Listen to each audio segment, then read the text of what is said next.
I'm leaving for Sweden in 36 hours and I thought, why not just make another quick video?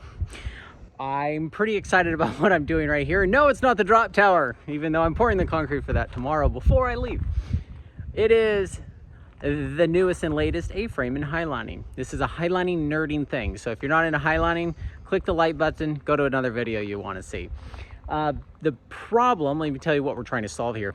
The problem is when we're trying to send out a really big highline, so in Sweden we're going to do a 2.1 kilometer, 2.1-ish, and you need to hang on to all this pressure of this big piece of webbing going out.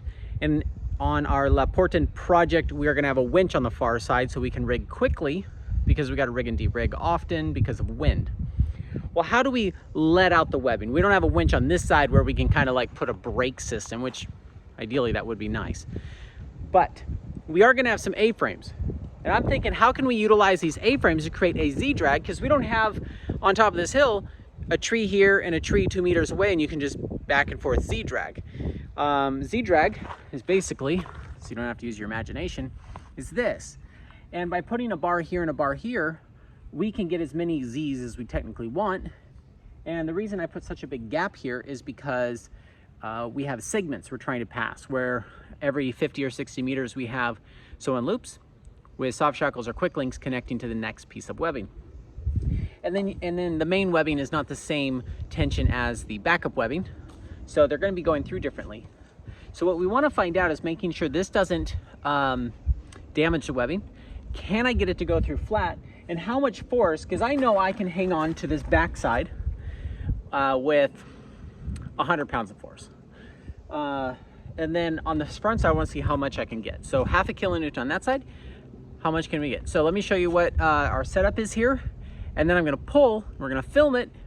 We're gonna see if I'm gonna throw this episode away because it doesn't work. For example, my original idea did not work because I basically clipped it to this thing, and it has a lot of force on it. The goal is to have about 8 kilonewtons on this webbing that the winch can in theory produce, and 1 or 2 people hold it there. Now, if we need to make an adjustment, we just clip this ring here, which is our master point, which our highline will be on anyways, to, let's say, a rope with a line grip on it. Any point we line grip this thing, let go of the tail, and it'll hold the pressure of what we have. And this will be like on a Munter mule or something with a hitch, so we can just release that rope, and the pressure is now back on the tail. Talking a lot, let me just show you what we got. That is flaked perfectly, and that will be just a big pile of perfectly flaked webbing. And this secures the A-frame, which we could use a bolt if we want. And if we want to secure the top, we can do that with an anchor on the ground, just like we do at the GDB White Festival. This tail is going to come through here and then go up, and basically it's going to go over, under, over. I'm going to play with how I can keep it flat later. I just want to see how much friction this causes. I'm not even going to hang on to that yet, and we're going to pull this rope right here, and then we'll turn on the dynamometer. This is our mobile slackline lab setup. We have a 9-to-1, and then I'll get a 27-to-1 as soon as I put on that ascender that's getting sucked into the system. This is our line scale 2. We get to use a line scale 3 on the Lapporten project, the prototype. Right now it's holding 0.3 kilonewtons, and obviously no one's hanging onto the tail. So let's put this on the tripod and see what is going to happen.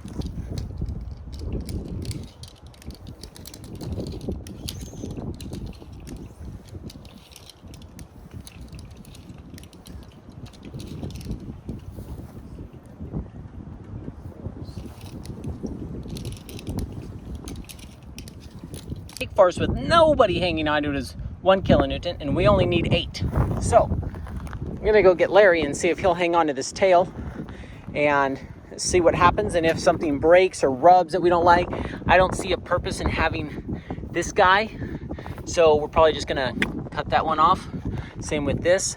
I don't know, this is a good test to see if this is gonna rotate, but this can be built into any A-frame. In fact, you get a round bar and make it this bar instead of having a bar here. You actually make that part of the system. And if you temporarily have the line grip hold the webbing, you can have wing nuts holding it on, because this isn't that hard to take off, even with these nuts. And then as long as there's no pressure on it, which is easy to do if you temporarily hold the pressure. So let's go get Larry and see how much more we can pull. How strong are you feeling? I'm very strong. Okay. Will you help hold something? What? Tell me when you start slipping. Twisted? Yeah, but that's a later problem.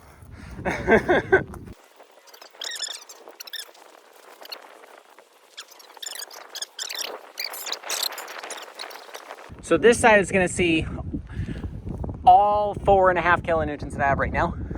This side is going to see the 0.5 kilonewton that Larry's holding. So right now we've got a twisting problem, but so far it's not too much of a problem.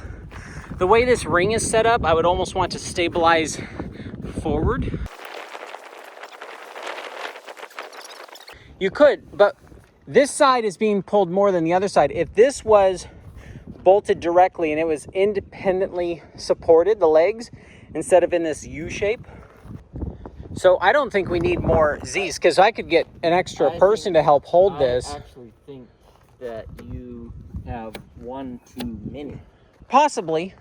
But we could always more is better. We could always zig it and zag it differently.